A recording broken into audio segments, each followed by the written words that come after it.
Mi nombre es Luis Fernando Cerdá, soy estudiante de Derecho en la Universidad Fermín Toro, y el día de hoy tengo el grato placer de realizar la siguiente presentación, la cual va destinada a la materia de Derecho Procesal Civil 1. Y pues el día de hoy hablaremos acerca de el Código de Procedimiento Civil, de sus artículos número 1 al 27, que nos sirven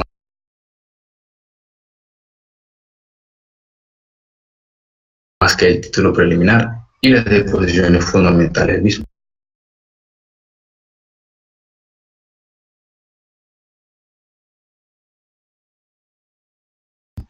También acotaremos lo que son los principios fundamentales para un debido proceso. Bien, a continuación analizaremos cada uno de los siguientes artículos.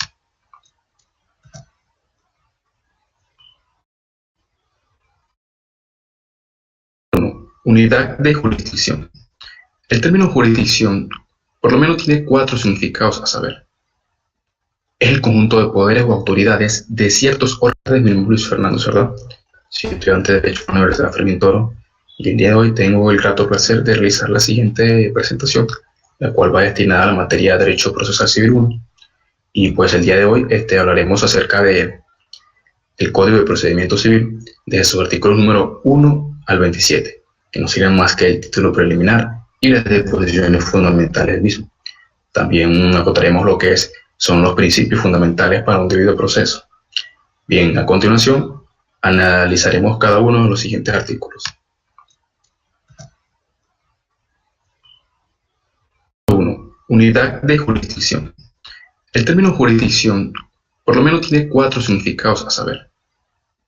Es el conjunto de poderes o autoridades de ciertos órganos del poder público en que quedan comprendidos no solo los jueces, sino aquellos funcionarios de la administración que ejercen la jurisdicción en determinados asuntos. Como primer punto, en sentido objetivo, como círculo de negocios o conjunto de asuntos que están encomendados a las autoridades judiciales y dentro de ellas a las laborales, a los jueces civiles, como por ejemplo el contraste a los asignados a los penales laborales, contencioso administrativo e inclusive a la propia administración. En su sentido objetivo, es una parte del poder del Estado, en la soberanía de referencia a la función de administrar justicia, a diferenciar la soberanía en el campo administrativo, militar, financiero, etc. En el ámbito territorial, en el que ejerce su función a cada autoridad judicial, lo que realmente implica es un límite a la jurisdicción de cada una de estas.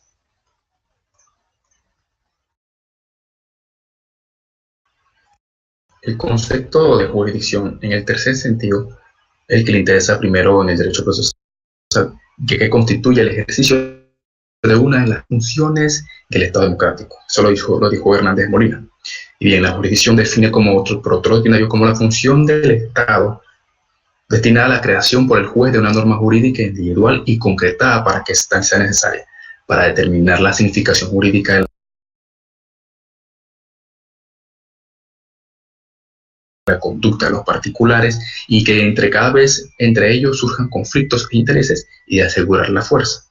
Si fuera necesario, la práctica de la ejecución de la norma creada, como dice Rangel Rombert, proviene del vocablo latino jurisdictio, o jurisdictio, como también del término juris declaratio, el primero de los cuales deriva del juris decide, o sea, decir, declarar, imponer el derecho. Para Chovenda, otro doctrinario, la jurisdicción es la actuación de la voluntad concreta de la ley, que la conceptualiza como el poder de que están investidos los jueces para administrar justicia, la definición subjetiva o bien el conjunto de sus propias fronteras. No está sometida al control de los poderes, su función pública emana de la soberanía del Estado, porque es la facultad intrínseca de aplicar justicia. Constituye un presupuesto procesal, es decir, una condición de legitimidad del proceso, ya que de manera que si no hay intervención del órgano jurisdiccional, no hay proceso. Ahora bien, en el ámbito de la función de administrar justicia debemos distinguir 3 clasificaciones. 1. La jurisdicción civil, que se conoce como los asuntos relacionados con las cuestiones de la familia y los asuntos patrimoniales. De esta jurisdicción civil se desprende la jurisdicción del trabajo, tránsito, menores, agrario, mercantil, entre otros. 2. La jurisdicción penal, que se conoce como los delitos y las penas. De esta se deriva la jurisdicción especiales, como la jurisdicción de la ley contra la corrupción, de drogas, de hacienda, ley especial militar, etcétera, entre otros. Y por tercero, se establece la jurisdicción contenciosa administrativa, que se conoce como la de los conflictos que pueden surgir entre diversos órganos del poder público, y esto está emanado en la Constitución, en el artículo 259. Y de esta jurisdicción se deriva la jurisdicción contenciosa fiscal y la inquilinaria. En conclusión, de esta triple clasificación surge la denominación de jurisdicción ordinaria y, por tanto, la razón de un juez ordinario. Derogabilidad de la jurisdicción. En esta norma consagra, o en esta ley en este artículo se consagra, la posibilidad de recurrir a la jurisdicción o arbitraje extranjero, con las excepciones del que el mismo artículo establece. Bien, es claro el motivo de que estas prohibiciones tienen su fundamento en la soberanía nacional establecida en la Carta Magna, en la Constitución, en el caso de los bienes inmuebles. Es el orden público un conjunto de condiciones fundamentales de vida social, instituidas en la comunidad jurídica, las cuales pueden afectar centralmente a la organización de esta o no pueden ser alteradas por la voluntad de los individuos, ni en su caso, ni por la aplicación de normas extranjeras. Según Parra Aranguren, en Venezuela no existe norma alguna que regule el tratamiento del derecho extranjero en el proceso, y el legislador tampoco se ha preocupado en determinar a los medios probatorios útiles para comprobarlo. Por lo tanto, la laguna ha sido colmada por la doctrina y la jurisprudencia patria, como la particularidad de que los autores venezolanos generalmente han expresado sus ideas de una forma incidente al comentar el Código Civil o ya sea el Código de Procedimiento Civil.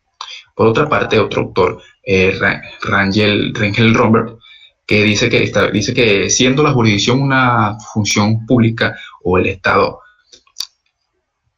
esta manifiesta la soberanía en relación a la justicia. La jurisdicción se extiende tanto como la soberanía de las cuales es la manifestación y termina, como es lógico, allí donde empieza la soberanía de otro Estado. Por ello, los jueces de un Estado no pueden evidentemente ser competentes para todas las controversias del mundo, por lo que es necesario que cada uno delimite su jurisdicción de frente a los demás estados que conforman la comunidad internacional. Bien, esto es lo que se analiza por inderogabilidad de la jurisdicción. En el artículo número 2, la perpetuatio jurisdictionis. El nombre determinante de la jurisdicción es el de la demanda. Vale decir que la competencia jurisdiccional se determina en base a la situación que existe entre el momento en que la demanda es propuesta. Si esta situación cambia, el curso del proceso también. La jurisdicción no cesa por eso. Este es el principio de la perpetuatio jurisdictionis. Significa que este principio, que es la situación de hecho existente en el momento en que se emite la demanda y la determinante de la competencia para todo el curso del proceso, sin que las modificaciones sobrevivientes puedan afectarlas. Para David Echandía, la perpetuatio jurisdictionis no existe frente a las nuevas leyes procesales. Solo se aplica en las circunstancias de hecho en que determina la competencia en la relación de otros factores, como lo es el valor, el territorio o el domicilio y la calidad de las partes. Si la nueva ley cambia, la competencia de la rama jurisdiccional que debe conocer el proceso tiene la aplicación de los procesos en curso. La competencia por la materia se incluye en estas posibles variaciones, ya que sería la de corregir la demanda en parte sustancial modificando la litis, lo cual no está permitido. No sería una mera alteración a la situación de hecho, sino que estaríamos en presencia de una nueva litis, la cual requeriría una demanda distinta y otro proceso.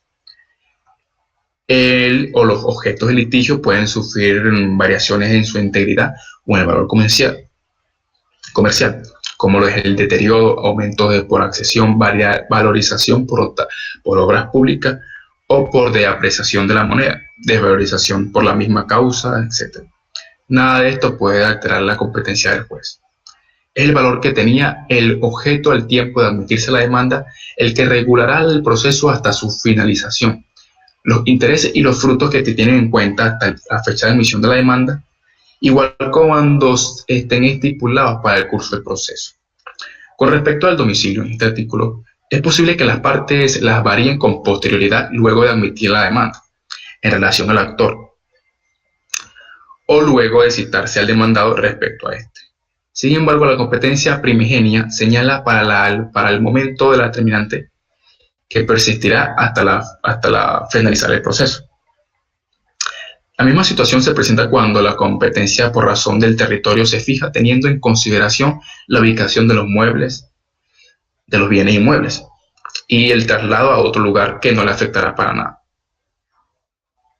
Nuestro nuevo ordenamiento sostiene la validez de los actos procesales cumplidos en los casos de incompetencia sobrevenida.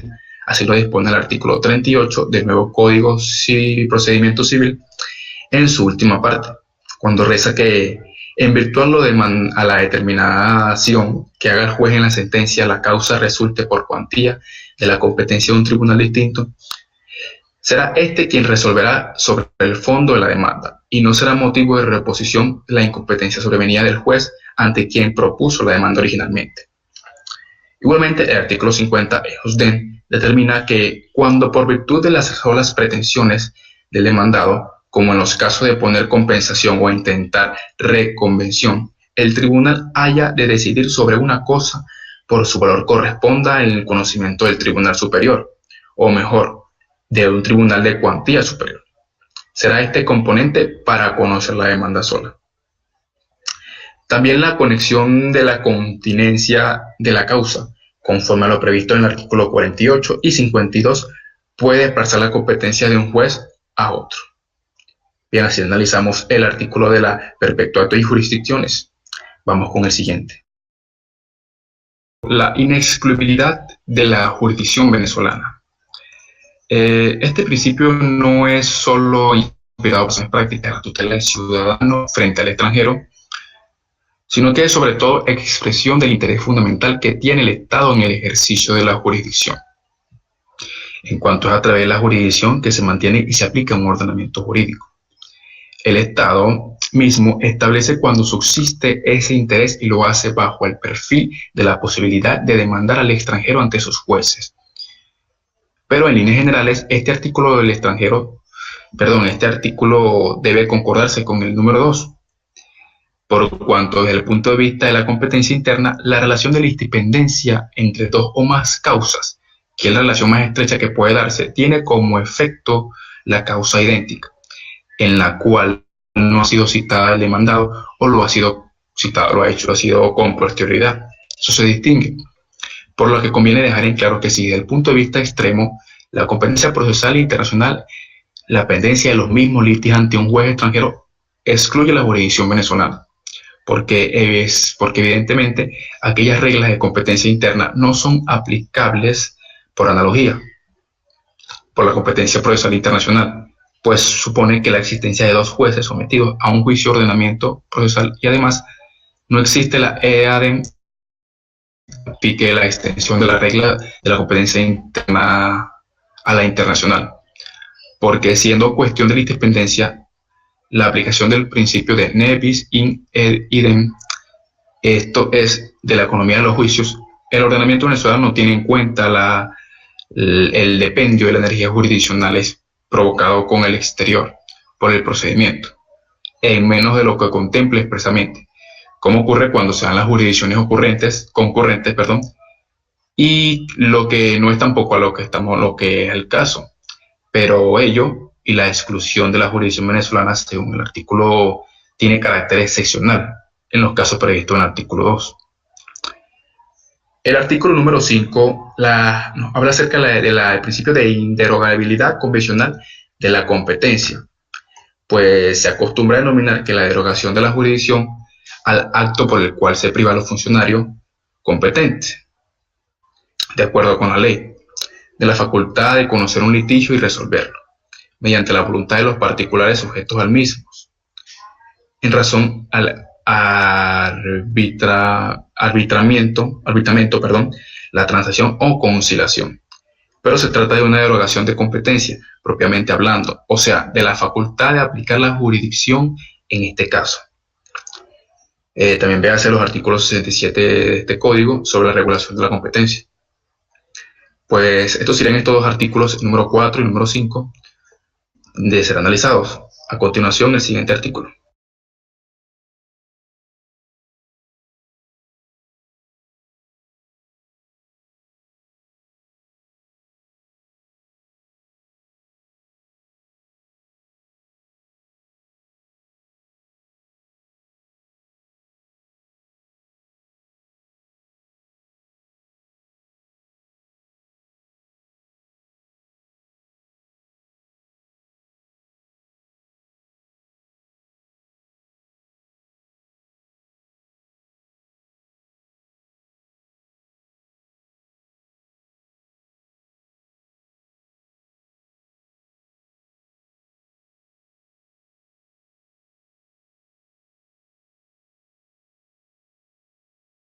Artículo número 6.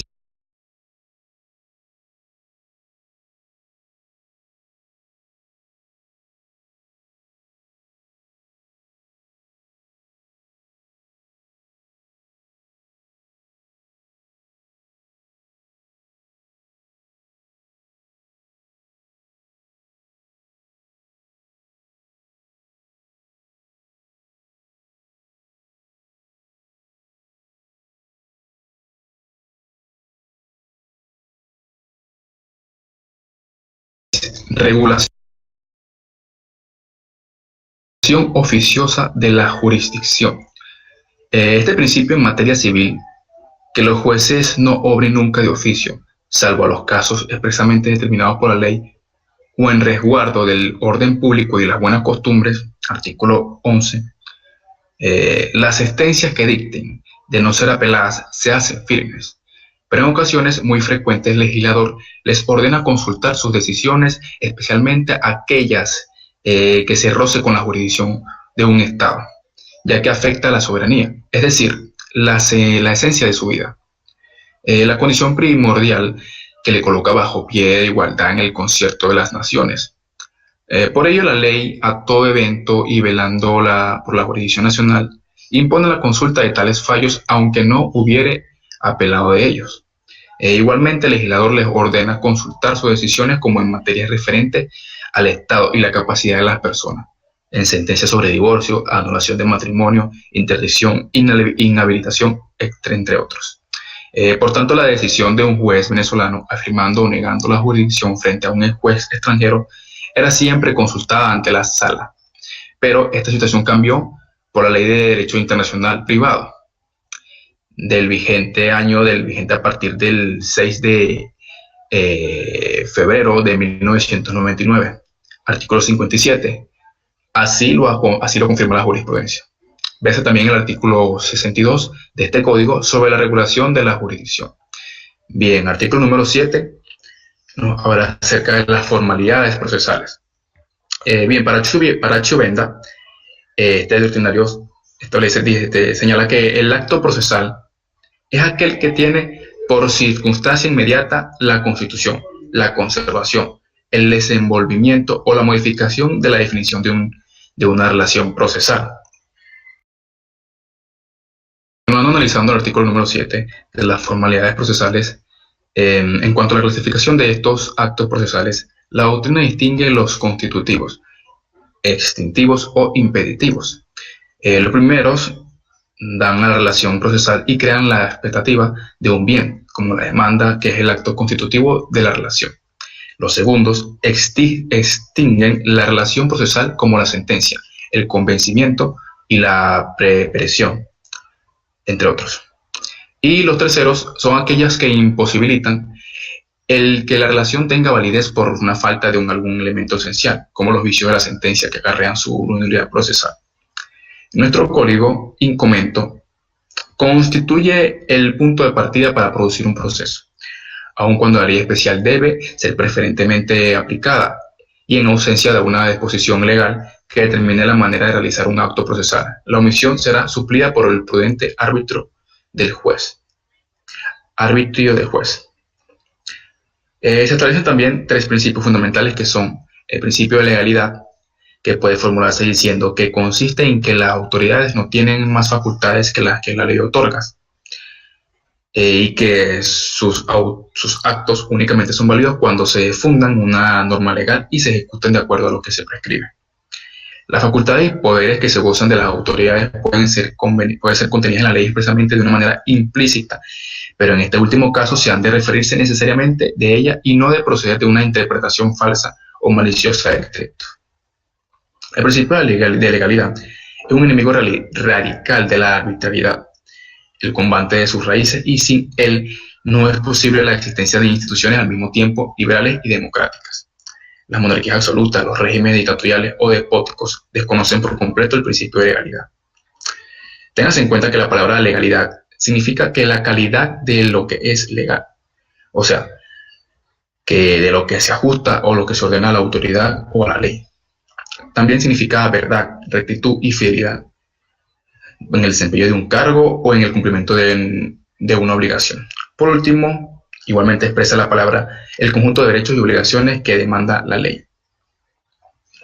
El principio de formalidad, también contenido en el artículo 7, consiste en que los actos procesales deben efectuarse con su estricta sujeción a las formalidades de la ley establecidas. El principio finalista, otro principio que igualmente se introduce en este nuevo principio, según el cual el juez puede suplir el silencio de la ley y señalar las reglas de tramitación propenda a la obtención de un fin perseguido. Como efecto, consideramos una de las innovaciones con nuestro nuevo ordenamiento. El artículo número 8. Aplicación del derecho internacional privado en el procedimiento, en el proceso civil. Bien, este lo tomamos en cuenta como un principio porque, como ya conocemos, todo lo necesario para que un tratado internacional en Venezuela se haga efectivo. Se necesita de principios constitucionales, ya conocemos, atribuciones del presidente, atribuciones de la Asamblea Nacional, y pues un trato internacional. En conclusión, la aplicación del derecho internacional procede en realidad cuando existe ese trato internacional, que es un instrumento donde se consignan disposiciones libremente pactadas entre dos o más sujetos internacionales. Pero en realidad es cuando el conflicto entre las legislaciones de Venezuela u otros estados se dan a aplicarse en el territorio nacional. También a falta de tratados, que deberán aplicarse las leyes generales de la República referente a la materia, y en último caso, lo que desprenda de la mente de la legislación patria. Y en el último término, el juez ocurrirá a la aplicación de los principios del derecho internacional privado, como lo establece el artículo número 8. Y expresa claramente que el Estado, los jueces tendrán primero a los tratados públicos de Venezuela con el Estado respectivo. Como ejemplo sería la clara prioridad que tiene el juez en cuestión al efecto de tales tratados sobre las materias que dispongan las leyes de la República. Se toma en cuenta este principio, sería el principio de aplicación del derecho internacional privado por parte del juez y por parte de la República. Y lo que desprende la mente de la patria, de la legislación patria. Pues en último lugar, se regirán los principios del derecho internacional, los principios del derecho aceptados generalmente. Los convenios del convenios y tratados del derecho en cuanto al derecho internacional y Venezuela son los siguientes. Los suscritos por Venezuela son los siguientes: el Código de Derecho Internacional Privado, el Código de Bustamante en La Habana, Cuba, el 20 de febrero de 1928, el Protocolo sobre la Uniformidad del Régimen Legal de los Poderes, suscritos en Washington el 17 de febrero de 1940, ratificado por Venezuela el 9 de octubre de 1941. La Convención Interamericana sobre Exhortos o Cartas Rogatorias, suscritas en Panamá el 30 de enero de 1975, y la Ley Aprobatoria Venezolana el 14 de noviembre de 1984. Convención Interamericana sobre el Arbitraje Comercial Internacional, cuya aprobatoria venezolana data el 13 de noviembre de 1984.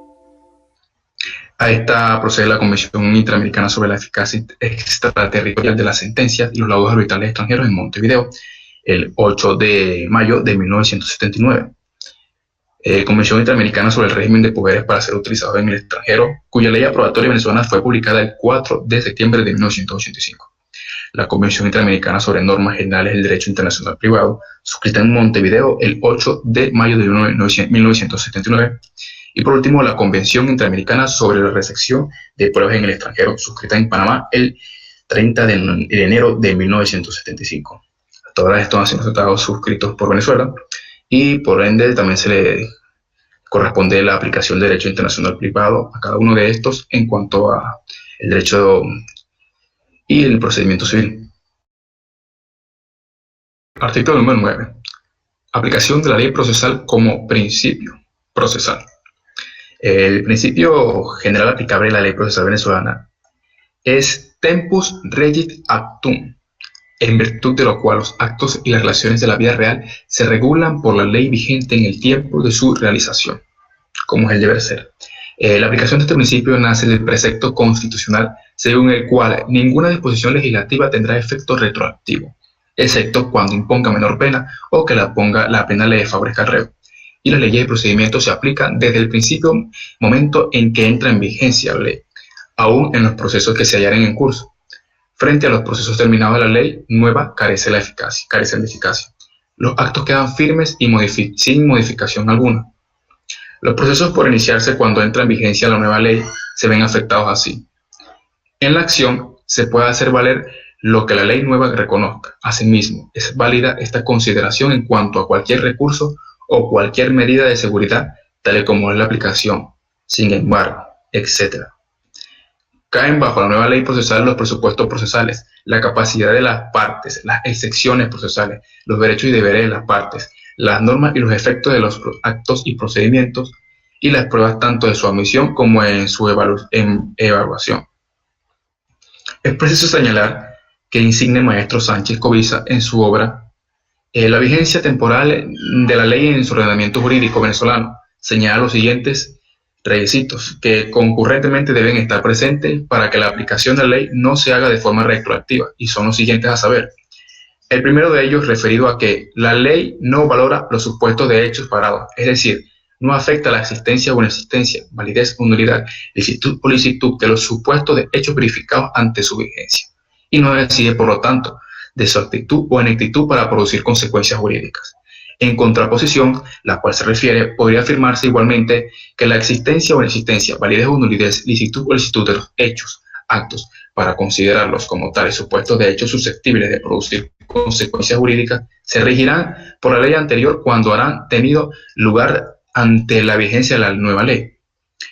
Consiguientemente afirma el doctrinario que la ley anterior más no la actual, determina si es ajustado a derecho un matrimonio o una adopción.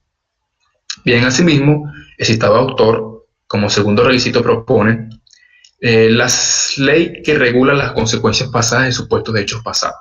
Es decir, no afecta cualquiera consecuencias jurídicas producidas con anterioridad a su vigencia, ya que tales consecuencias serán evidentemente resultados de hechos anteriores.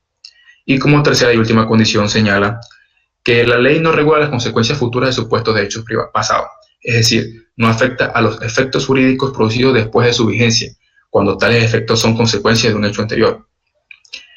En atención a estos elementos que sirven en base para la comprensión de la cuestión planteada, puede determinarse el principio de irretroactividad, que ampara los actos de los hechos realizados en la aplicación de la ley derogada, así como los efectos que producen cuando imperaba dicha ley.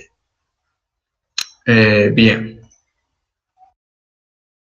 Mencionamos anteriormente el principio de irretroactividad, ampara los actos y los hechos realizados en la aplicación de la ley derogada, así como los efectos que se produjeron cuando imperaba dicha ley.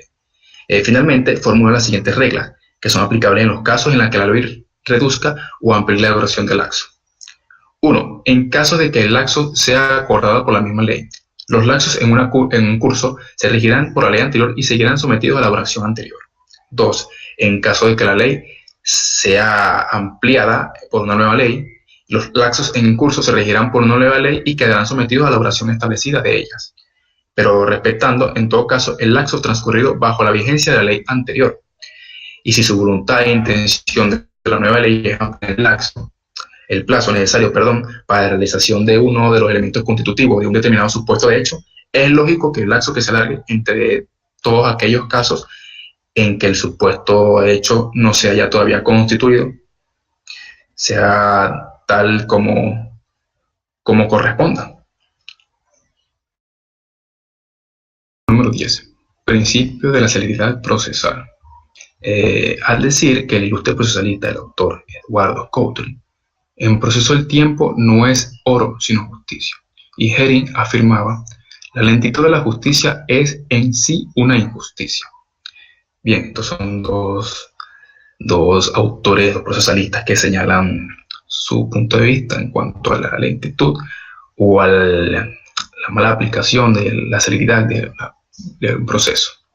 Pero el clamo popular y unánime de la justicia se debe aplicar de manera breve y rápida. Desde mi punto de vista, entiéndase que la parte inicial de la norma comentada, como una orden a los juzgadores, y la demás funcionarios judiciales en el sentido de cumplir los lapsos procesales de la forma más estricta posible, es factible acotarlo al mínimo cuando la ley lo faculte para ello. El artículo indica que ante la ausencia en términos previstos en la ley para liberar alguna providencia, el juez tiene como máximo 3 días para promover lo contundente. Sin embargo, hay que destacar que el artículo 27 de la Ley de Arancel Judicial prohíbe la tramitación de ciertos determinados actos de sustanciación, hasta tanto no se liquide y cancele la planilla correspondiente, a menos que se trate en casos de reconocida urgencia a juicio del juez y para los cuales se requiera la previa verificación del tiempo empleado en la actuación a efectuarse.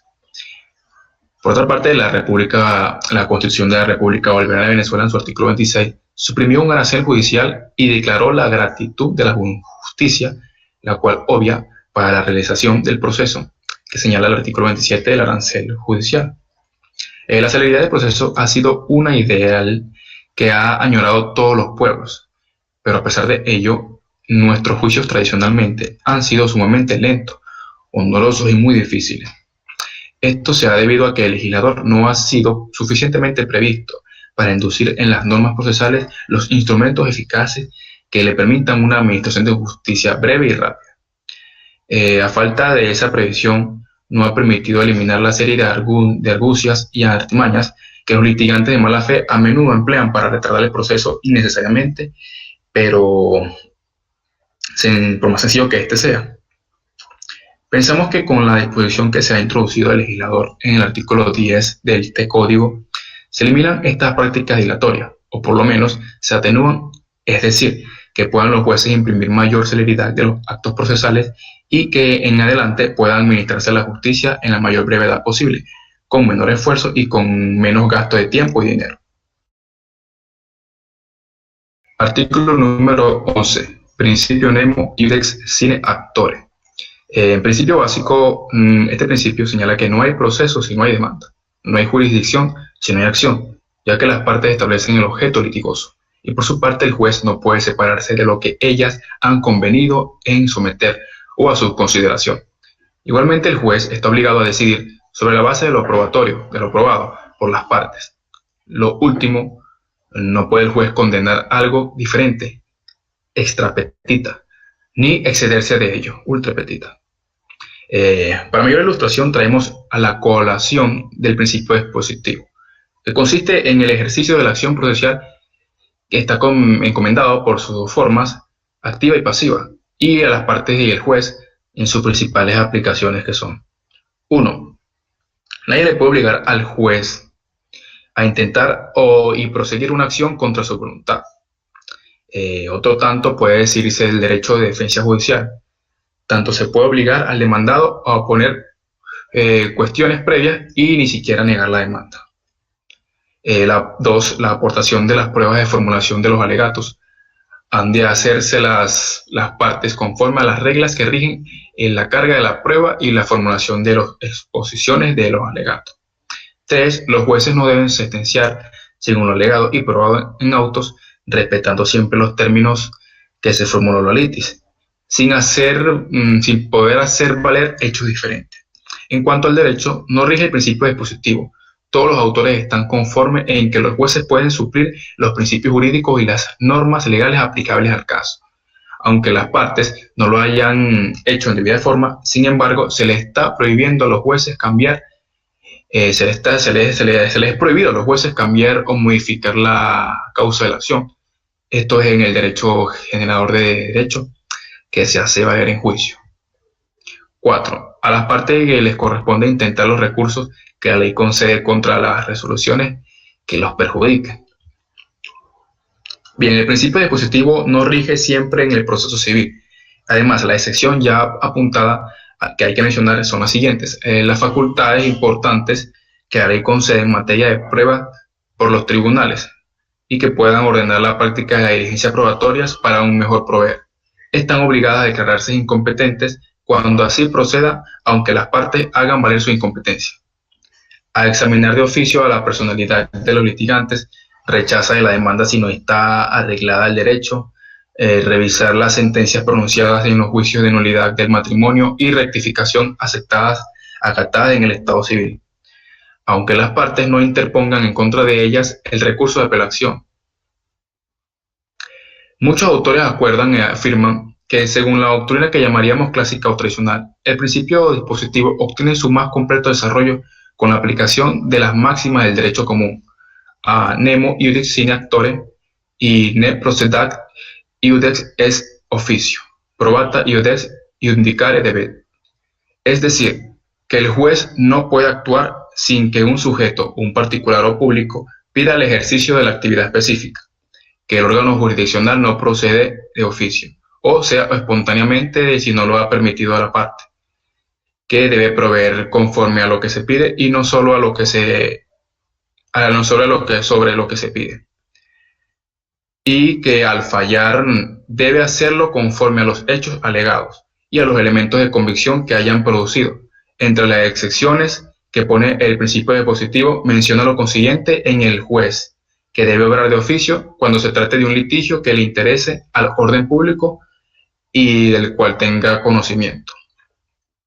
El principio dispositivo puede ser de índole sustancial o procesal.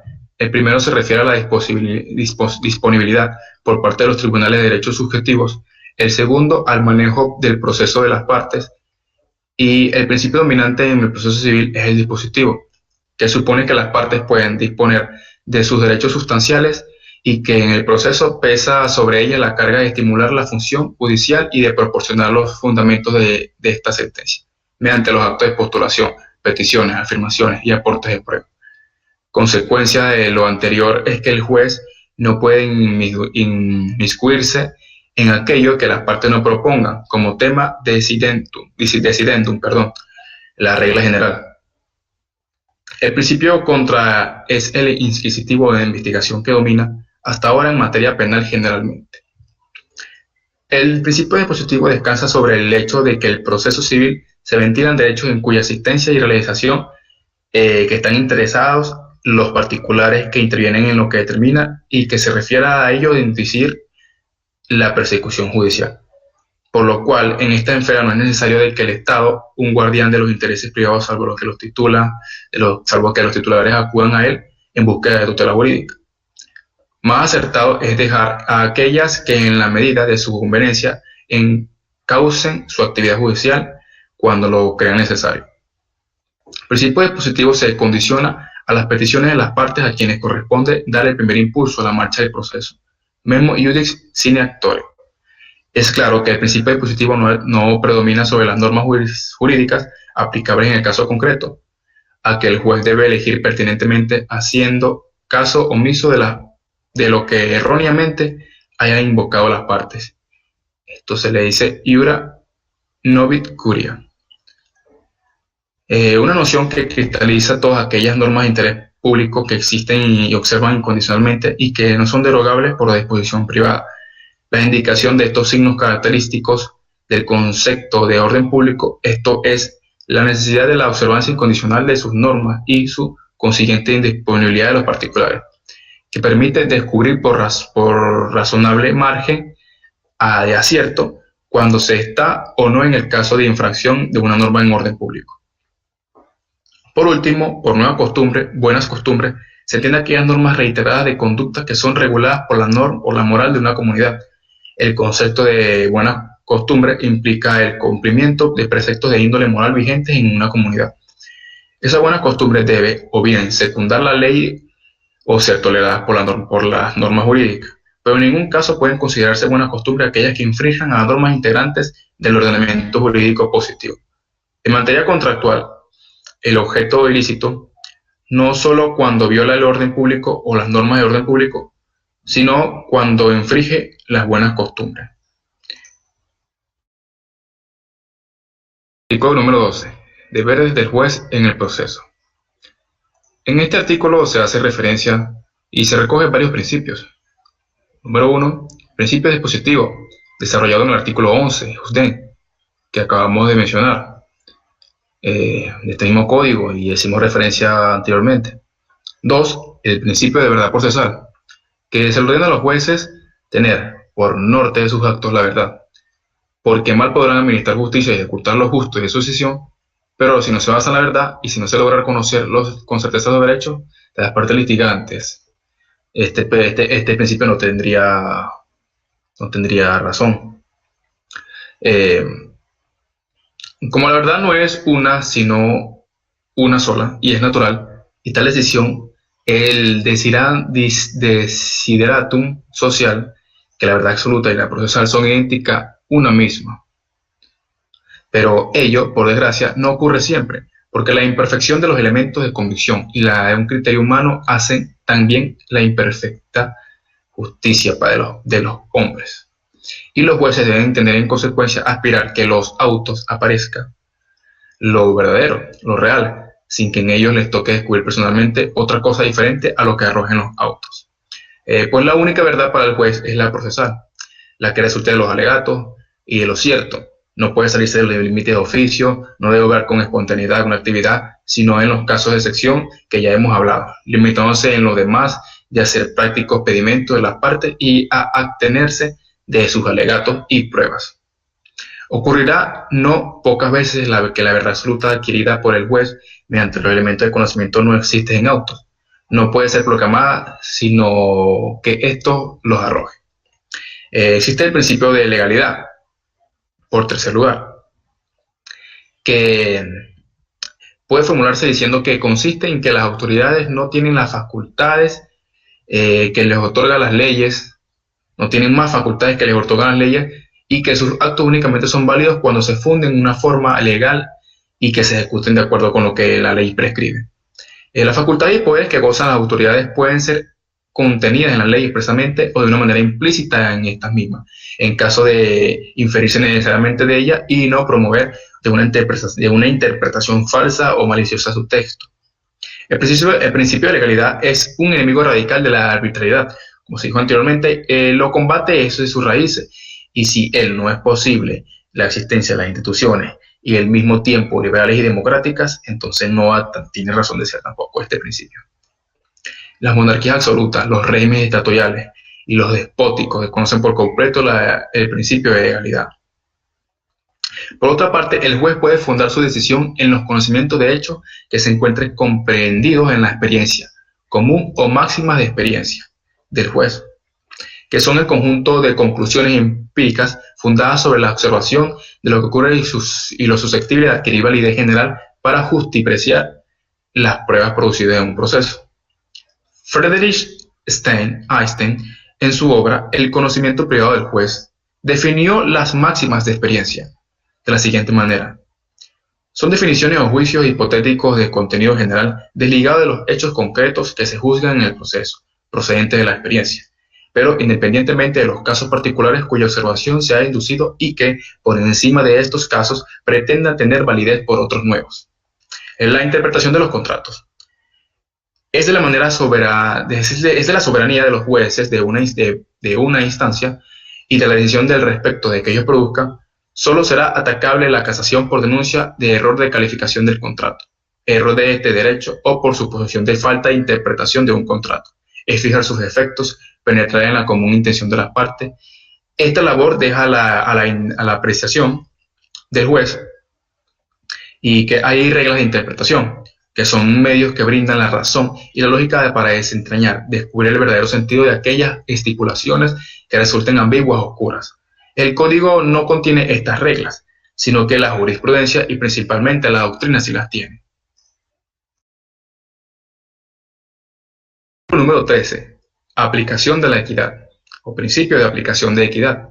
La equidad no es una fuente del derecho, pero atenúa la norma del derecho positivo disminuyendo el rigor de la ley, cuando es concebida contraria a los principios de justicia.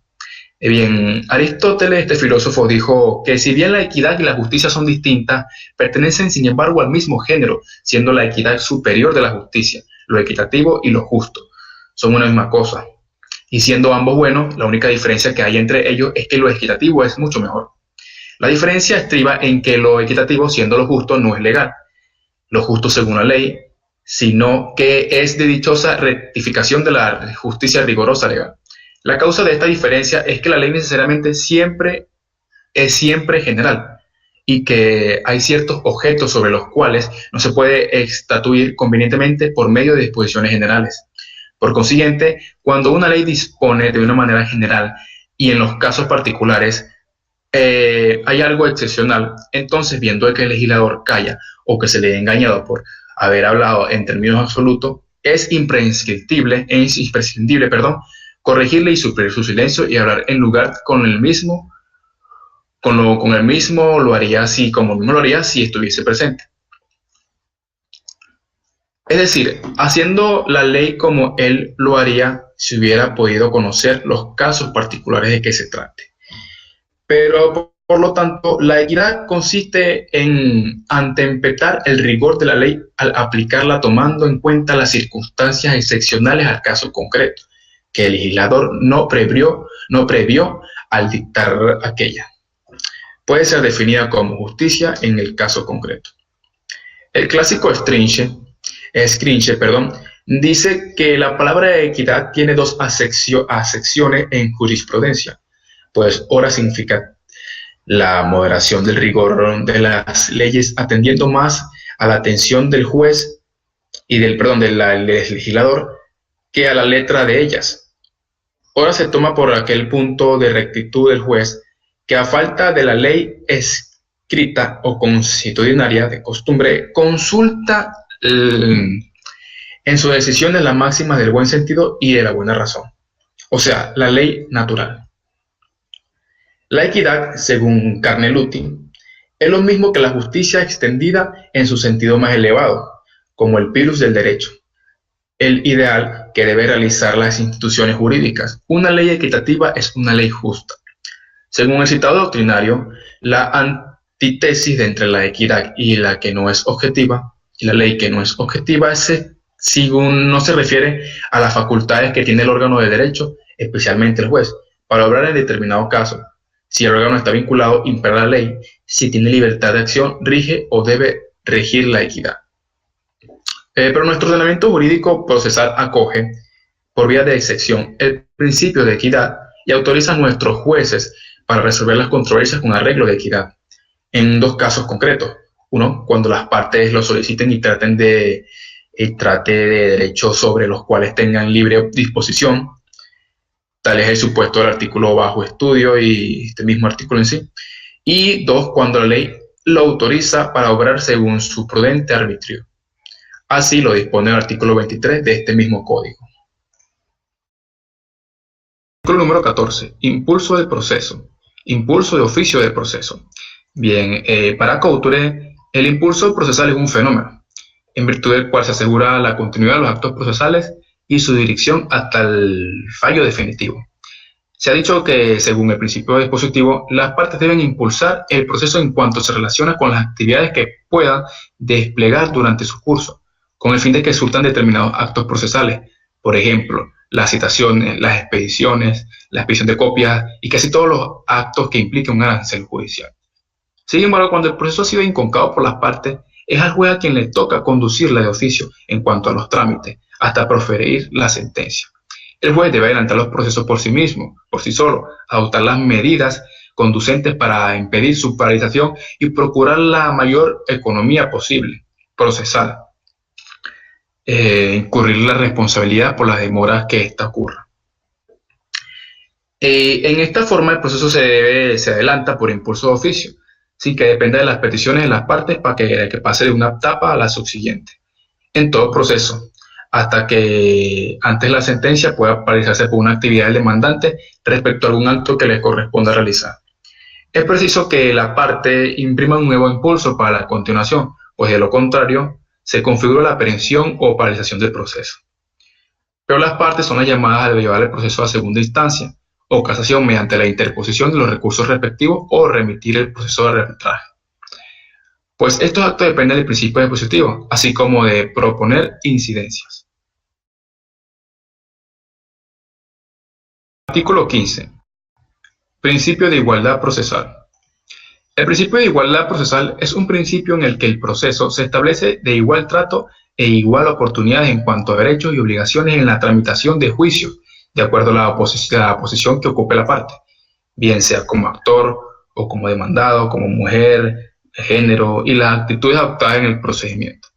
La igualdad procesal tiene por base el principio constitucional de igualdad de que todos los ciudadanos ante la ley, pero en este principio no puede ser absoluto, porque las diferencias económicas existentes entre los miembros de una colectividad han obligado al Estado a servir de contralor y contrapeso de dicha diferencia.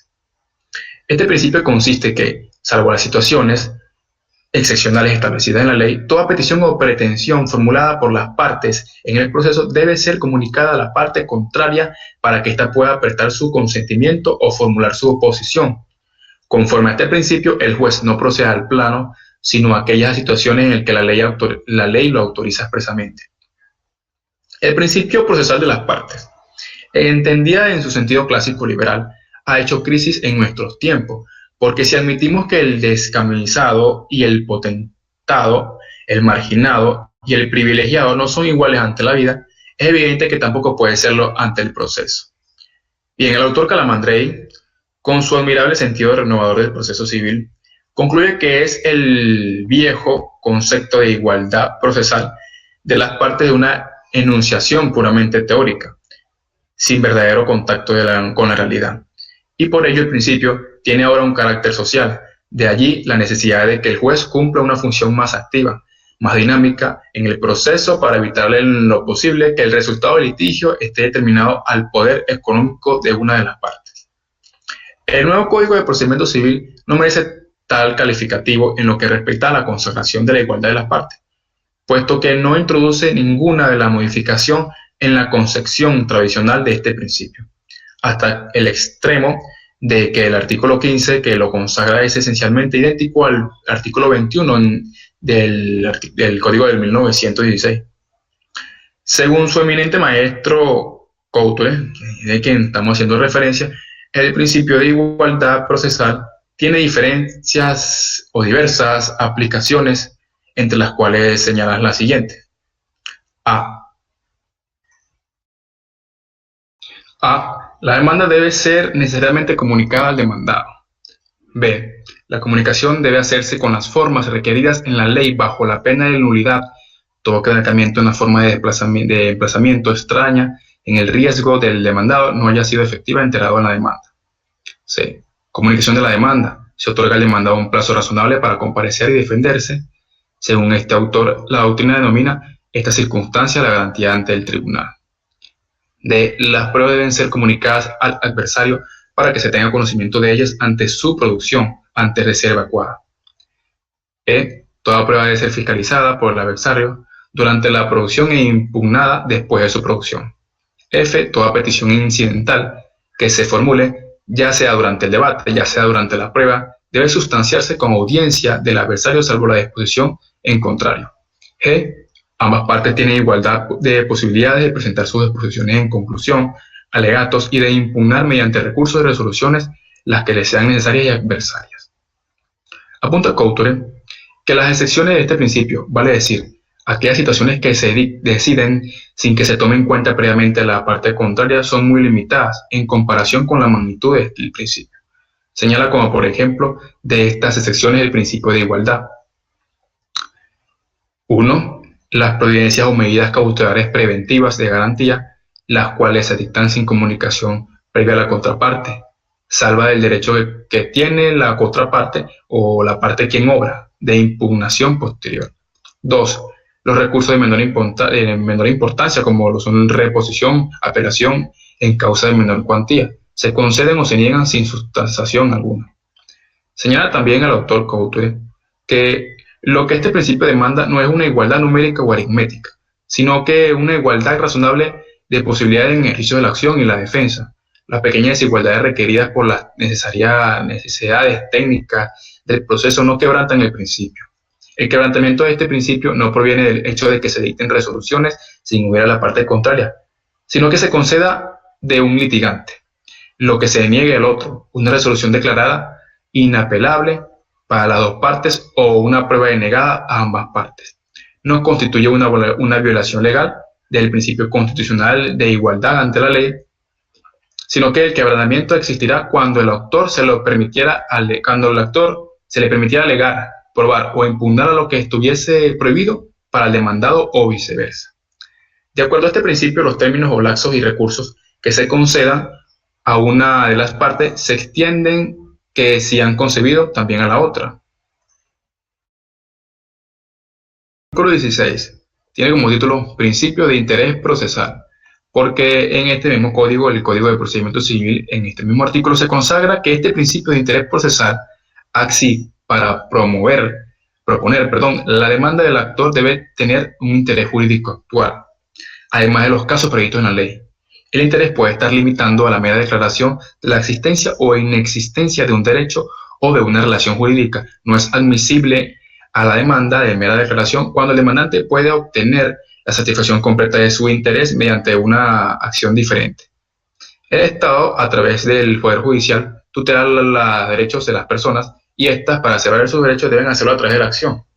Que la acción no es más que otra cosa que perseguir sus derechos ante los jueces, los derechos que nos deban, es decir, la cosa que nos corresponda. Dicho de otra manera, la acción es un derecho de objetivo público, por lo cual se requiere la intervención de un órgano jurisdiccional para la protección de una protección jurídica. Ahora bien, no hay acción si no hay interés. Por lo tanto, ninguna demanda puede dejar de expresar el objeto de las razones que se fundan. En fin, que sus contextos demuestren el interés jurídico actual, porque la pretensión del actor no puede en ninguno de los casos ser contraria a la acción prosperaría. ¿Por qué la acción no prosperaría? Además, como es el artículo incomento, el interés jurídico debe ser actual, es decir, que debe ser de inmediata exigibilidad del derecho reclamado, o sea, que ya esté sufriéndose el daño o el perjuicio contra cuyos efectos vaya encaminando la acción. El interés procesal en obrar y contradecir surge precisamente cuando se verifica el concreto aquella circunstancia que hace considerar la satisfacción del interés sustancial tutelados por el derecho. No puede ser ya conseguido sin recurrir a la autoridad judicial, o sea, sin verificar en concreto la circunstancia que se hace indispensable para poner en la práctica de la garantía jurisdiccional. Todo esto lo dice Calamandri Piero, otro autor. El artículo 16, infine, se refiere a las llamadas acciones mero declarativas o acciones de mera certeza, las cuales consisten en la activación de la función jurisdiccional del Estado en la búsqueda de un pronunciamiento de la ley que permita despejar la duda o incertidumbre acerca de si sí o en presencia o no de una relación jurídica determinada de un derecho. Expresamente señala la norma mencionada que dicha acción no podrá proponerse, cuando el interesado pueda conseguir que su interés sea satisfecho íntegramente mediante una vía distinta. Respecto a este tipo de pretensiones, el profesor Arístedes Rengel Romberg, en su Tratado de Derecho Procesal Civil Venezolano, señala: la pretensión de mera declaración o declarativa, o declaración de simple o mera certeza, como también se le denomina, es aquella la cual no se pide al juez una resolución de condena o una pretensión, sino la mera declarativa de la existencia o inexistencia de una relación jurídica. Aquí no se trata del incumplimiento de una obligación o transgresión del derecho, sino de la declaración de una relación jurídica que existe con anterioridad en la sentencia, a la sentencia en sí, pero que se encuentra en un estado de incertidumbre. En general, se admite de esta forma de tutela jurídica, tiende a conseguir la realización más acabada del orden jurídico objetivo y de la protección de los derechos subjetivos a los ciudadanos, sin esperar a que el equilibrio de aquel orden se establezca y ordena respetar que se halle lo menoscabo y esté roto, porque el daño puede originarse tanto a la falta de prestación como incertidumbre del derecho. Uno de los requisitos para interponer la acción de mero declarativa estriba en que el hecho de que el proponente sufriría un daño o perjuicio si no se consigue la declaración ante este ente administrativo de justicia, pero se consideran previamente como elemento de inadmisibilidad que el actor puede conseguir la satisfacción completa de su interés mediante una demanda distinta. Artículo número 17. Principio de lealtad y probidad en el proceso. Bien, el principio de lealtad es una premisa fundamental conforme al cual todo el ejercicio de un poder público debe realizarse acorde a la ley vigente y su jurisdicción, y no la voluntad de las personas. Es un principio que impone a todos los sujetos particulares o partícipes del proceso a la obligación de actuar de manera leal y de buena fe procesal, ajustando su conducta a la justicia y el respeto entre sí, debiendo evitarse cualquier conducta fraudulenta o violatoria en el proceso.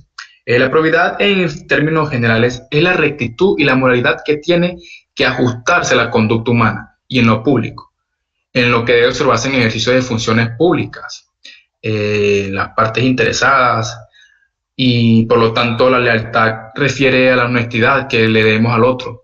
La probidad, en cambio, es la virtud de ser fieles a nosotros mismos, a nuestros principios morales y a son como requisitos de conducta que el artículo exige a los litigantes, que el artículo 17 exige a los litigantes y abogados en su actuación en el proceso. El artículo 170 del mismo código señala que se deberán exponer los hechos de acuerdo a la verdad. O sea, que todos los hechos tendrán que tener un fin tienen que ser de buena fe, de acuerdo a la verdad. No interpretar pretensiones ni alegar defensas, ni promover incidentes cuando tengan conciencia de su manifiesta de los fundamentos. No promover pruebas ni realizar realizar actos inútiles e innecesarios en la defensa que derecho sostenga. También se habla de abuso del derecho, y el artículo 70 Juris Tantum crea la presunción, salvo la prueba de lo contrario, de que la parte o el tercero ha actuado en el proceso con temeridad o mala fe cuando 1.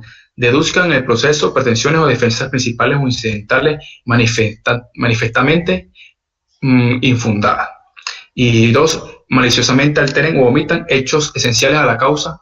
3. Obstaculicen de una manera ostensible y reiterada el desenvolvimiento normal del proceso. Por eso un autor señala que es mejor prevenir antes que castigar. De ahí donde podemos hacer referencia a ese refrán. Bien.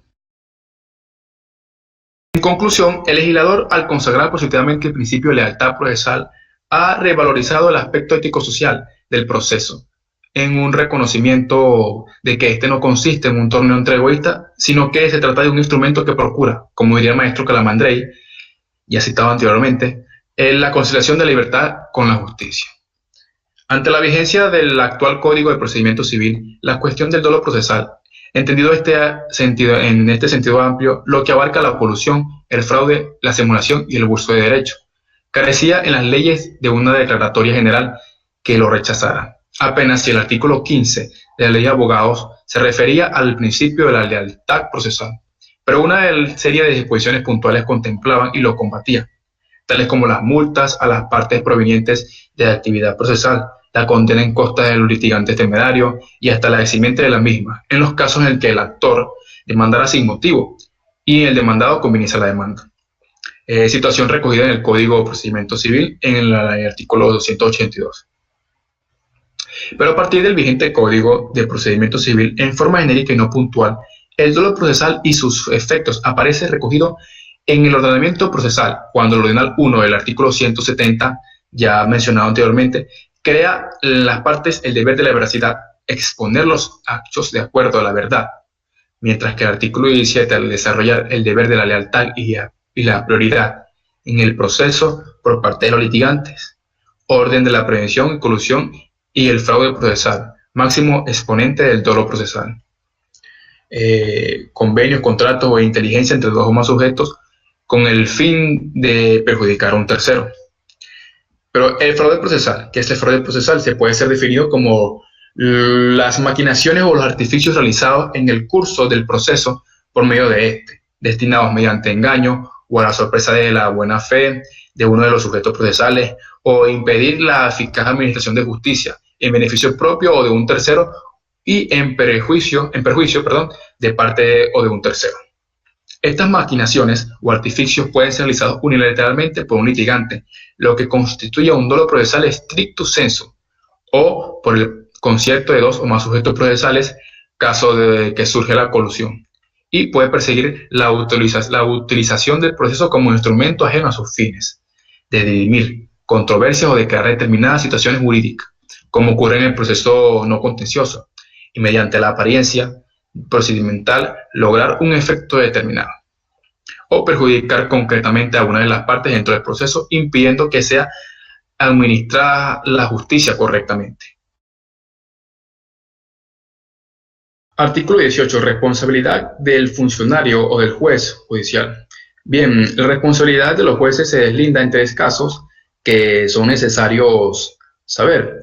Bien, tenemos primero que todo el número uno, caso número A, el régimen disciplinario que ejerce el Consejo de Judicatura, conforme a su ley orgánica. En efecto, en su artículo 30 se establece que la responsabilidad disciplinaria tiene por objeto velar por lo que los jueces cumplan estrictamente con sus deberes y con el decoro que exige su ministerio, de modo que en su conducta promuevan la confianza pública y la integridad e imparcialidad de la administración de justicia, así como establecer y aplicar sanciones a las acciones o omisiones que los infrinjan. B. De conforme a los artículos 829 y los consiguientes de este Código de Procedimiento Civil, mediante los cuales se busca hacer efectiva la responsabilidad de los jueces en materia civil a través de procedimientos de queja en el cual tiene como objeto establecer la existencia de daños y perjuicios de alguna falta cometida por los juzgadores que sean estimables en dinero. Y C. En virtud al artículo 27 del Código de Procedimiento Civil, donde la Corte Suprema de Justicia y los tribunales superiores pueden imponer su oficio,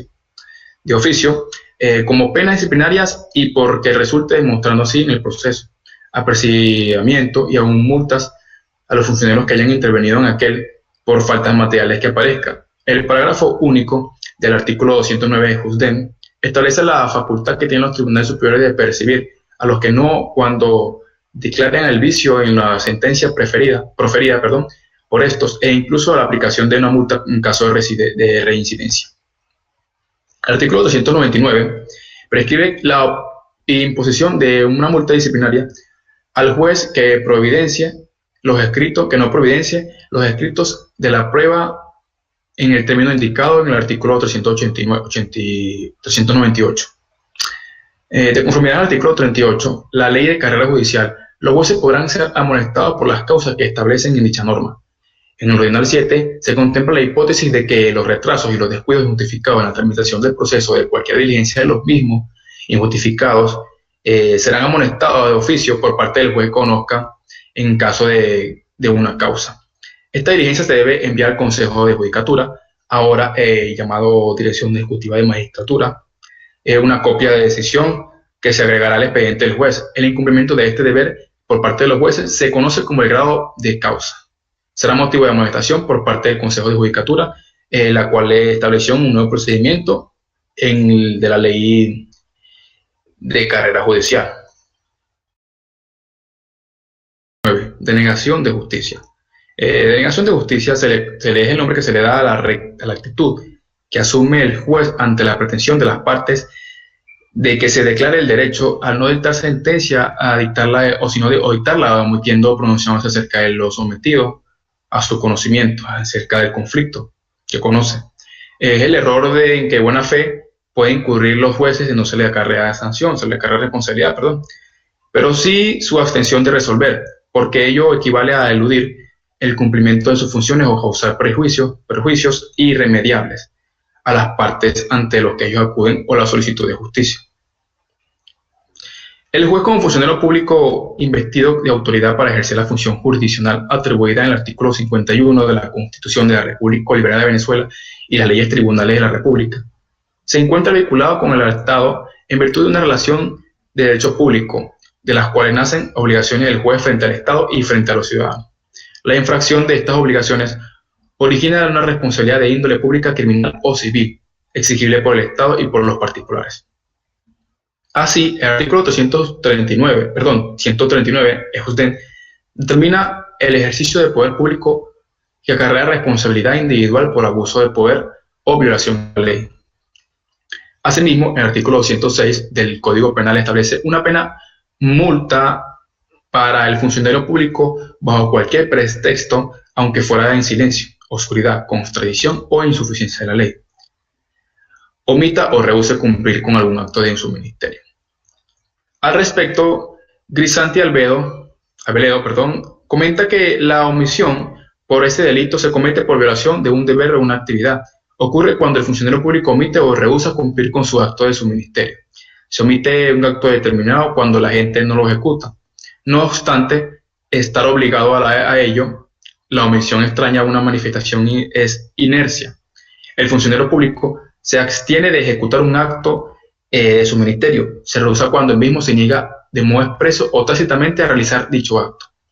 Si este ha sido ordenado por un superior jerárquico o solicitado por un particular, la demora del acto por todo el lapso durante el cual era posible practicarlo últimamente equivale a omitirlo. Para que ocurra la reducción se requiere, por lo tanto, la orden del superior jerárquico del agente, la cual debe corresponder a sus atribuciones, o la petición del particular adecuada ante la ley.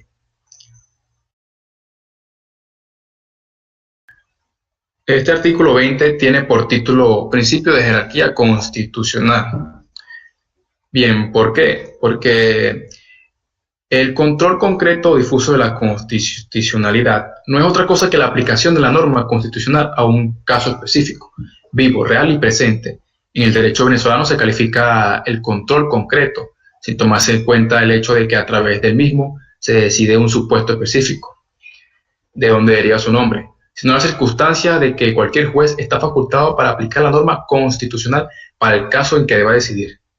Y para hacerlo se encontrase en el camino de una disposición legal que sea inconstitucional para aplicarla.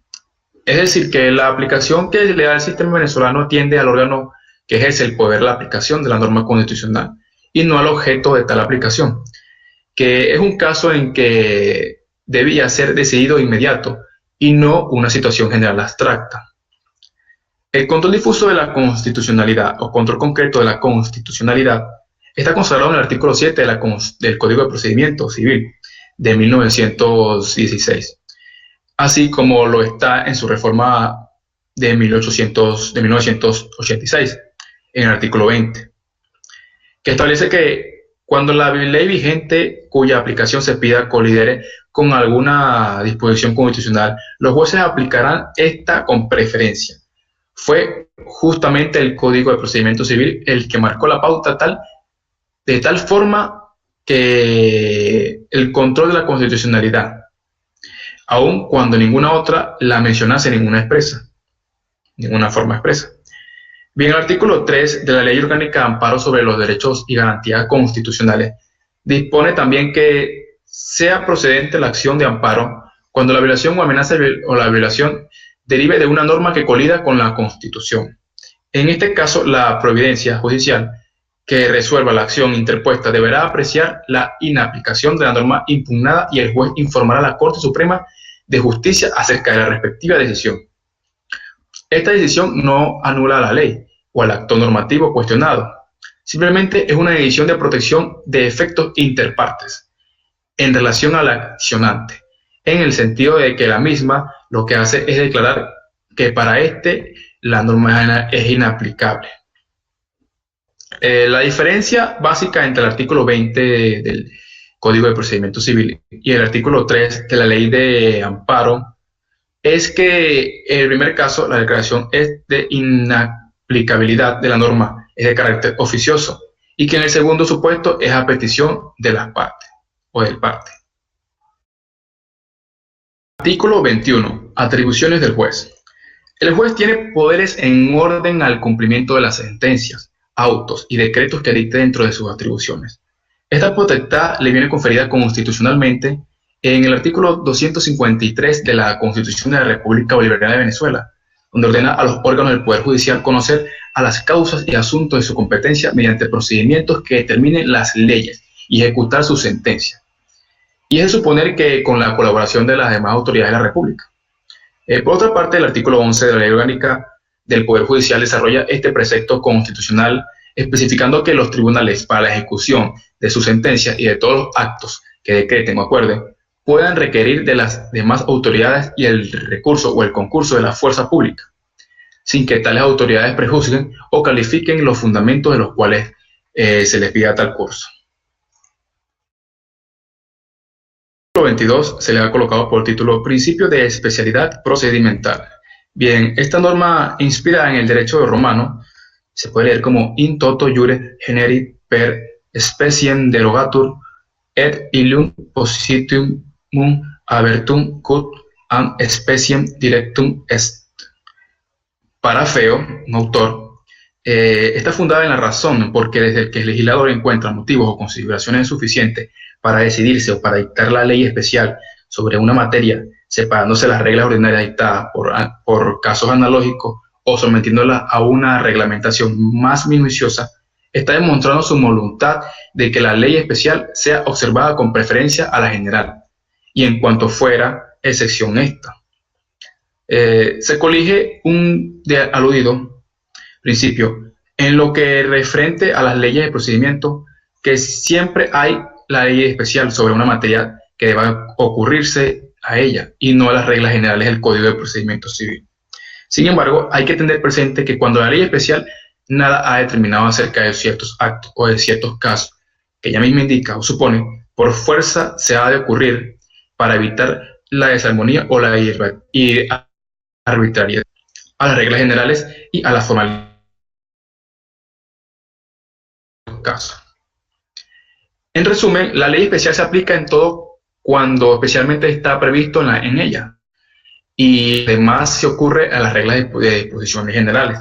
Esta afirmación parte de la base de que ambas leyes, tanto especiales como las generales, provengan de una misma fuente, de un mismo legislador, para que no se interprete de una ley de tipo local o regional, sino que pueda modificar una ley general nacional, y así se interprete. De los procedimientos especiales, se trata en el libro cuarto de este código, en sus dos partes, a saber, de los procedimientos especiales contenciosos y de la jurisdicción voluntaria. Estas normas, en el campo de su especialidad, tienen aplicación preferente sobre el procedimiento ordinario tratado en el libro segundo de este código. Pero este último rige los procedimientos especiales, bien sea por permisión expresa del legislador o por fuerza de esta disposición general. Artículo 23. Discrecionalidad judicial. Bien, la discrecionalidad judicial en el derecho penal o en el derecho procedimiento civil, que es el que estamos tratando y analizando, se entiende de igual manera como la facultad del juez para decidir libremente sobre aquellos aspectos que no están regulados por la ley. En particular, es la selección de la norma aplicable y en la determinación de la sanción impunible. No debe confundirse con la arbitrariedad, ya que la discrecionalidad judicial implica el deber o motiva las decisiones del juez. ¿Y en qué se fundamenta este principio?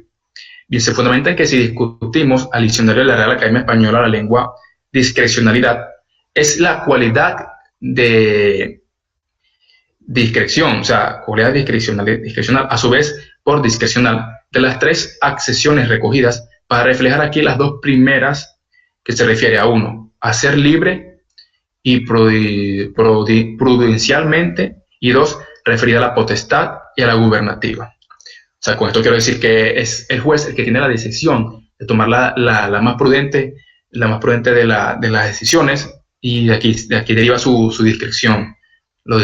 Pero para Feo, para otro autor, esta disposición es el legislador que no hace otra cosa que fijar el sentido con que se usa la frase, ya que el juez puede o podrá. Esto lo dice Feo. A fin de alejar toda duda y establecer la precisión.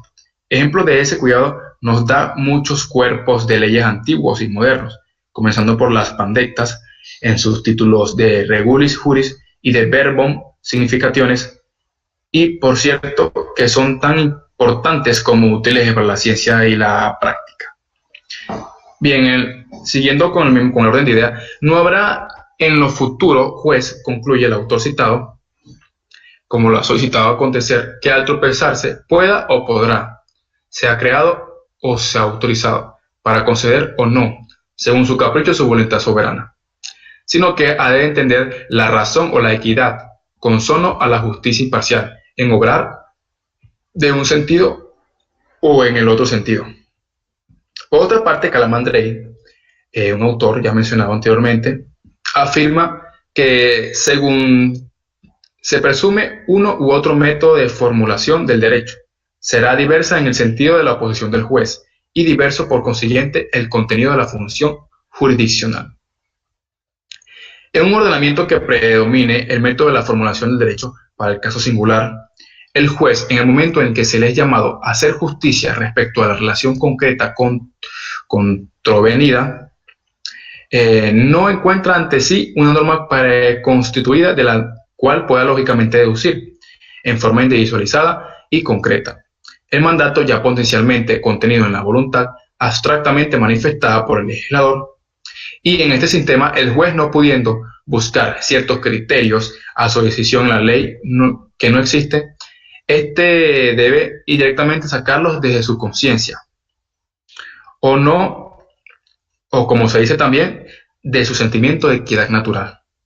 O sea que el juez, ya no teniendo algún argumento para basarse del ordenamiento jurídico, tendrá que tomar decisiones prudentes basándose en su equidad natural, como se dice también. Pero esto no significa que el juez sea libre de deducir según su capricho individual.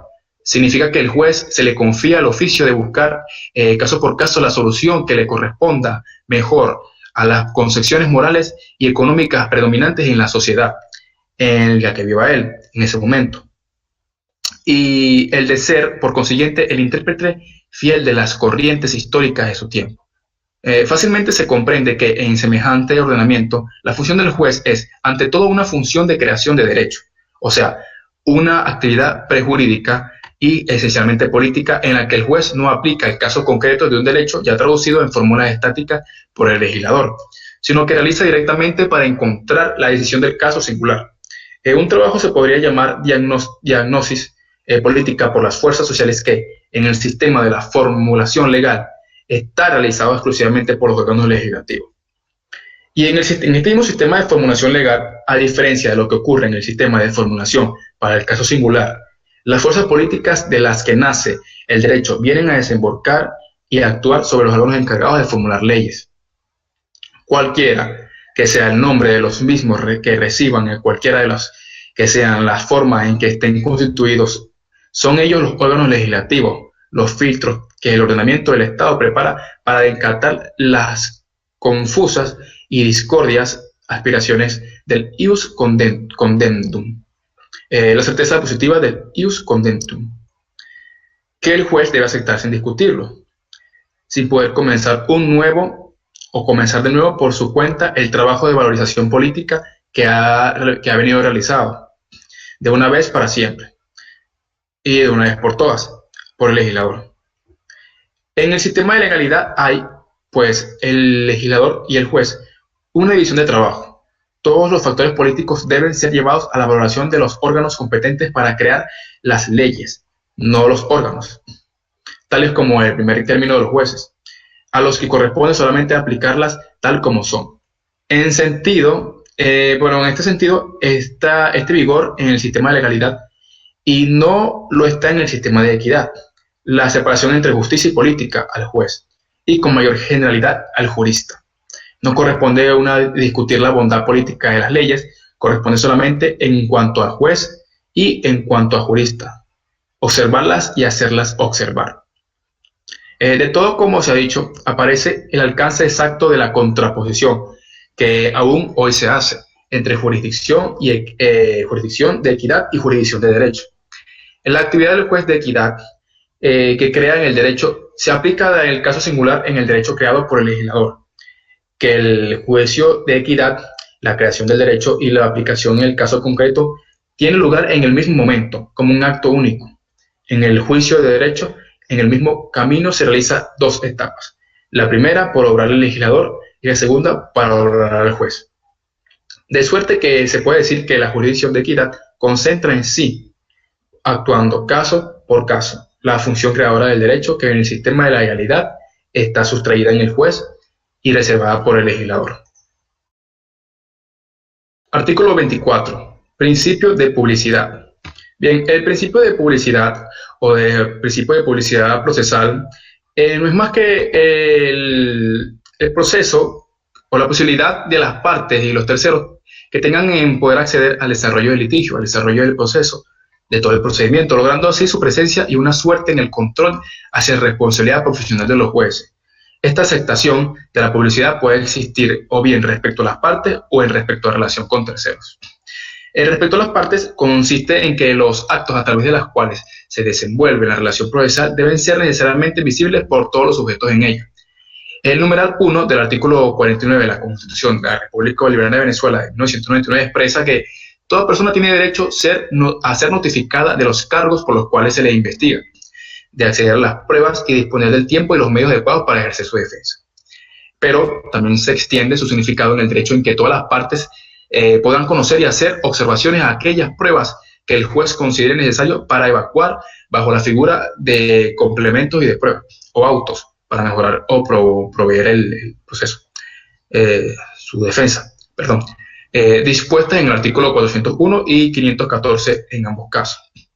Se establece que la obligación de fijar mediante un auto la orden de tales diligencias y el examen de valoración que realice los jueces para dictar sentencia. Bien, pero el principio de publicidad contenido en este artículo consiste en las actuaciones judiciales tanto escritas, orales, que tanto escritas como orales son públicas. El principio de publicidad permite que otras personas fuera de las partes de sus apoderados sigan y controlen la marcha del proceso y la actuación de las personas que intervengan con él, como son los auxiliares de justicia. A este principio se le asegura el desenvolvimiento del proceso en tal forma que cualquier persona se imponga de las actuaciones que realicen o existan en los tribunales y se establezcan de la publicidad de los actos, constituyéndose como excepciones a los siguientes. A. Cuando se procede a puerta cerrada por motivo de sentencia pública. B. Durante el lapso de promoción de pruebas se reserva el juez los escritos hasta el final del lapso. En estos casos ya estamos conociendo que no podrán hacerse pública lo que sería el proceso, ya que por una parte ya se realiza a puerta cerrada y por otra el juez reserva todos aquellos escritos hasta el final del lapso. Y por último, C, que el estudio de expedientes y solicitudes, las conferencias que tengan los jueces para sentenciar y redacción del fallo, se hagan en privado. El artículo 190 de este Código de Procedimiento Civil, establece que cualquier persona puede imponerse de los actos que se realicen ante los tribunales y tomar de ellos copias simples que quiera sin necesidad de autorización del juez, a menos que se haya mandado a reservar algún motivo legal. Finalmente, el artículo 110 dispone también que el artículo 110 dispone que el secretario deberá facilitar a las partes cuando se solicite el expediente de la causa para imponerse de cualquier solicitud hecha o providencia dictada, debiendo también reservar únicamente los escritos de promoción de pruebas, pero solo hasta el día siguiente que aquel en el que se venza el lapso de promoción. La misma obligación tiene el secretario respecto a los terceros o extraños a la causa, a menos que se haya mandado a reservar la causa de esencia pública. Si los interesados en un proceso solicitan a la vez que se les permitiría examinar el expediente o tomar notas, el secretario distribuirá una proporción de tiempo destinado a tal efecto. Artículo 25. Hemos colocado el título Principio de escrituración, pues es un principio que universalmente conocemos en el derecho y no es más que el acuerdo de este principio que se contrapone a la oralidad, que en este caso, en el Código de Procedimiento Civil y en el proceso civil, el juez o el tribunal conoce las pretensiones y peticiones a las partes a través de los actos, ya sean por escritos u orales. Pero existe este principio fundamental y de suma importancia de que estos mismos sean escritos. Pero en realidad, como lo hace notar Schiavenda, un autor ya mencionado anteriormente, les dice que es difícil concebir hoy un proceso oral que no admita en algún grado de la escritura, en ningún proceso escrito, que no admita en ningún grado la oralidad. O sea, que ya una van de la mano con la otra. Por eso este autor así mismo lo predecía y pues así es el deber ser en el proceso. Ya sea oral, debe existir la escritura y en la escritura debe existir el juicio oral. Bien, en principio de la oralidad requiere que sustancialmente que la sentencia se funde tan solo en aquellas alegaciones que hayan sido verbalmente expresadas por las partes ante el tribunal de la causa. Por ello no excluye totalmente la necesidad de la escritura. En este caso, en los sistemas legales regidos en el principio de oralidad, en tal efecto deben redactarse por escrito los actos preparatorios del examen de la causa, la demanda, la contestación, las excepciones y ofrecimientos de prueba, aunque las declaraciones contenidas en ellos, para ser jurídicamente eficaces, deben ser oralmente confirmadas por la audiencia. El principio de escrituración, al contrario de los procedimientos de otros países, se rige en el principio de oralidad.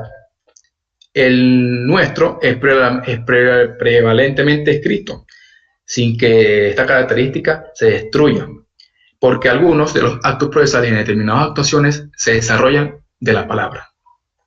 En el sistema de oralidad, las manifestaciones y declaraciones que se hagan a los jueces para ser eficaces y necesitan ser formuladas en la palabra, al contrario de lo que sucede en el procedimiento escrito, donde ellas alcanzan la validez exclusivamente para ser realizadas por escrito.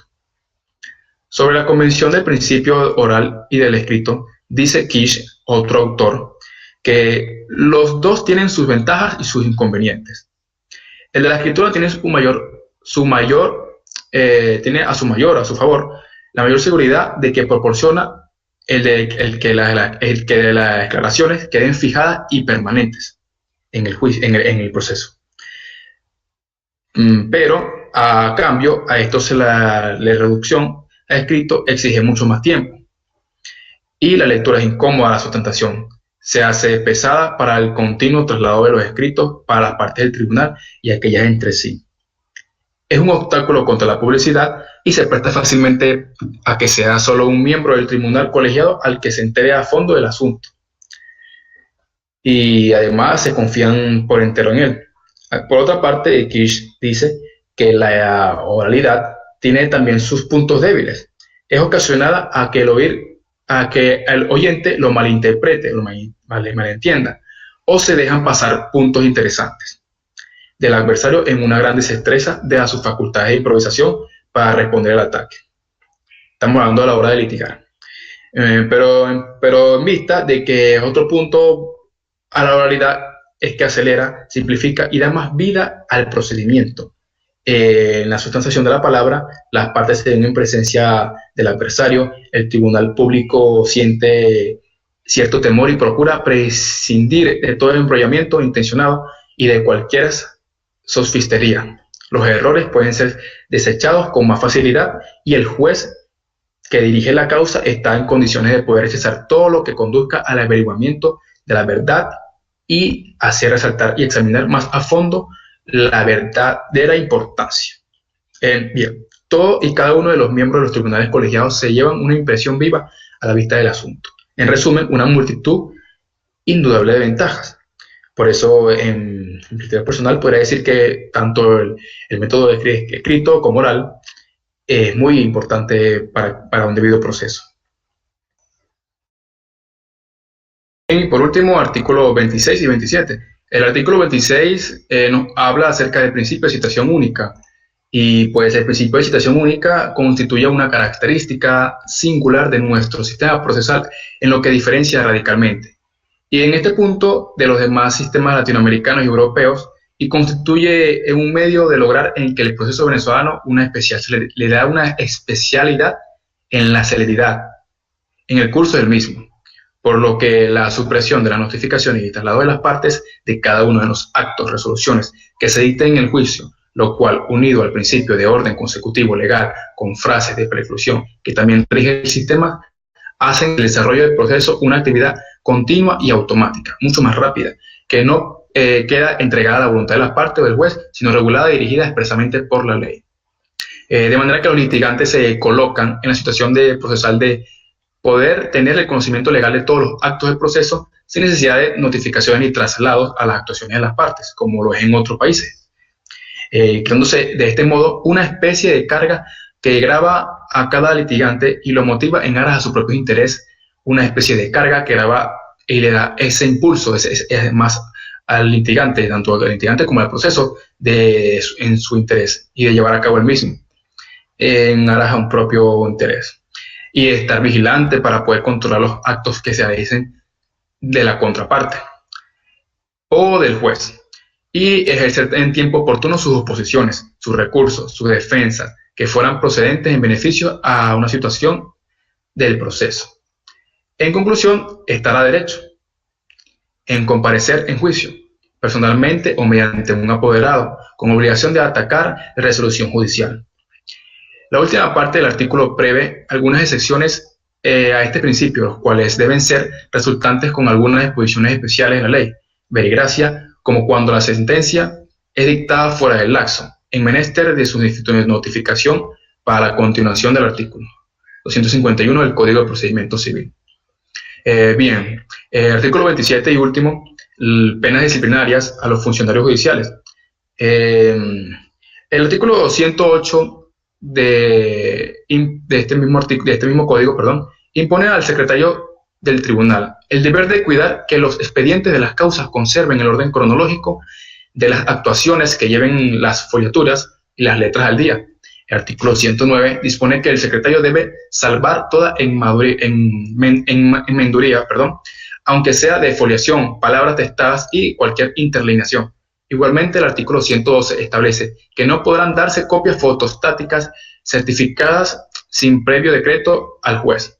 Las penas disciplinarias de apercibimiento y multas las impondrá la Corte Suprema de Justicia en el tribunal, ad quem, según corresponda a los funcionarios que hayan incurrido a estas faltas materiales de oficio. A solicitud de la parte, estas sanciones se impondrán de forma de multa cuando las faltas hayan ocasionado un aumento de los gastos de la parte o haya producido demoras en el proceso. Se impondrá también en los casos en que la ley lo ordene. En primera parte, el artículo en estudio contempla la no intervención de la Corte Suprema de Justicia ni el superior cuando el juez o el tribunal inferior incurren en denegación o retardo de justicia o desecha cualquier otro recurso ordinario que procede conforme a derecho. El recurso de queja. El recurso de queja es una demanda para hacer efectiva la responsabilidad de los jueces en materia civil que constituye uno de los procedimientos especiales contenciosos contemplados en el título 9,